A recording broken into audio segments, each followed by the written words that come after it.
Vossa Excelência tem a palavra para a sua sustentação oral. Obrigado, Excelência. Excelentíssimo senhor presidente do Supremo Tribunal Federal, ministro Aires Brito, excelentíssimo senhor relator desse recurso extraordinário, ministro César Peluso, senhoras ministras, senhores ministros, caríssimo Procurador-Geral da República, Dr. Roberto Gurgel, senhor presidente e senhores relatores. Apenas para pontuar, queremos lembrar que trata-se originariamente de uma denúncia oferecida da competência ou da atribuição exclusiva do Procurador-Geral de Justiça do Estado contra um prefeito, inculpando de crime ou de ação típica praticada com base no Decreto-Lei 201. Recebida a denúncia pelo Tribunal de Justiça local, vieram então os autos a este tribunal. E devendo apenas também para pontuar que o recurso trazido pelo patrono do recorrente pontua a questão única e exclusivamente na capacidade ou na legitimidade de praticar investigação criminal por parte dos ministérios públicos. Daí, senhores ministros, senhor relator, quero crer que a par da brilhante narrativa e do brilhante histórico trazido pelo patrono do recorrente, quero crer que o direito aplicado à espécie, ou o melhor direito aplicado à espécie, que trata do artigo 144 da Constituição da República, das polícias civil e federal, a melhor leitura desse direito é a leitura atual e consentânea desse egrégio Supremo Tribunal Federal. E apenas para frisar ou para trazer aqui, avivar algumas questões que recentemente foram tratadas por essa egrégia Corte Constitucional, cito a ementa ou trago o julgamento do habeas corpus 87.610 do Estado de Santa Catarina, sendo relator o ministro Cécio de Mello, que textual e pontualmente esclarece que é plena a legitimidade constitucional do poder de investigar do Ministério Público, pois os organismos policiais, embora detentores da função de polícia judiciária, não têm no sistema jurídico brasileiro o monopólio da competência penal investigatória. E continua a ementa, lembrando que o poder de investigar compõe, em sede penal, o complexo de funções institucionais do Ministério Público, que dispõe na condição de dominus litis e também como expressão de sua competência para exercer o controle externo da atividade policial, da atribuição de fazer instaurar, ainda que em caráter subsidiário, mas por autoridade própria e sob sua direção, procedimentos de investigação penal destinados a viabilizar a obtenção de dados informativos, de subsídios probatórios e de elementos de convicção que lhe permitam formar a opinio delicti em ordem a propiciar eventual ajuizamento da ação penal de iniciativa pública. Lembrando o senhor relator, aresto aqui colacionado, aqui produzido pela então eminente ministra Ellen Grace. Mas, ainda para frisar e para talvez reforçar esse entendimento de que o Ministério Público tem a legitimidade para proceder a atos de investigação e proceder à investigação em face de questões de natureza penal, trago também ementa e a lembrança de Vossas Excelências, aresto do habeas corpus 84.965, também do nosso Estado de Minas Gerais, cabendo a relatoria ao eminente ministro Gilmar Mendes, em que Sua Excelência faz consignar textualmente, até para que as questões sejam mais bem pontificadas aqui, que o próprio Código de Processo Penal, em seu artigo 4º, parágrafo único, dispõe que a apuração das infrações penais e da sua autoria não excluirá a competência de autoridades administrativas, a quem, por lei, seja cometida a mesma função. À guisa de exemplo, são comumente citadas, dentre outras, a atuação das comissões parlamentares de inquérito,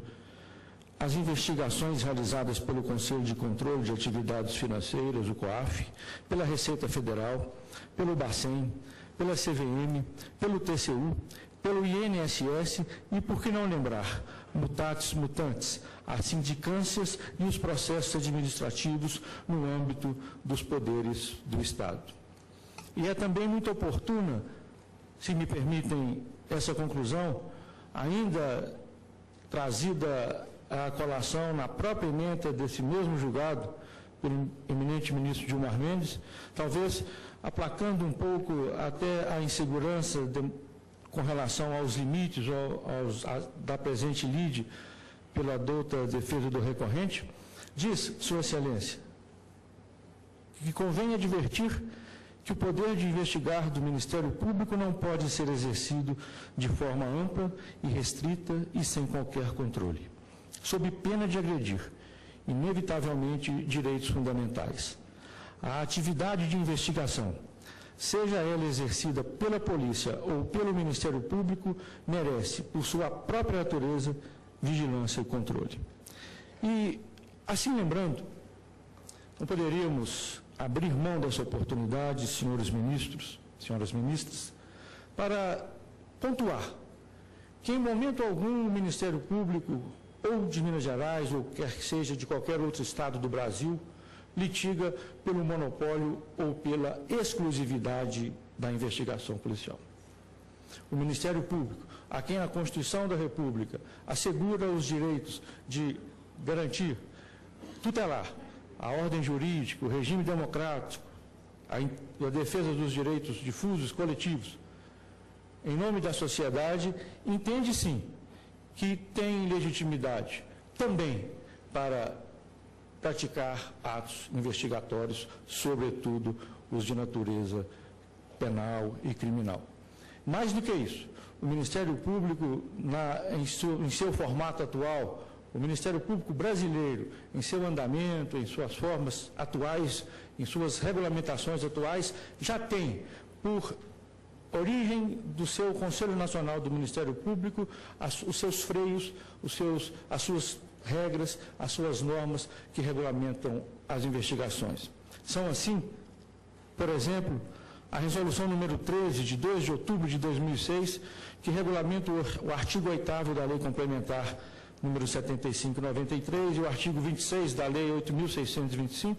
disciplinando no âmbito do Ministério Público a instauração e tramitação do procedimento investigatório criminal e da outras providências. Também a resolução número 36, de 6 de abril de 2009, dispõe sobre o pedido e a utilização das interceptações telefônicas no âmbito do Ministério Público, nos termos da Lei número 9.296, de 24 de julho de 96. Também a resolução número 20,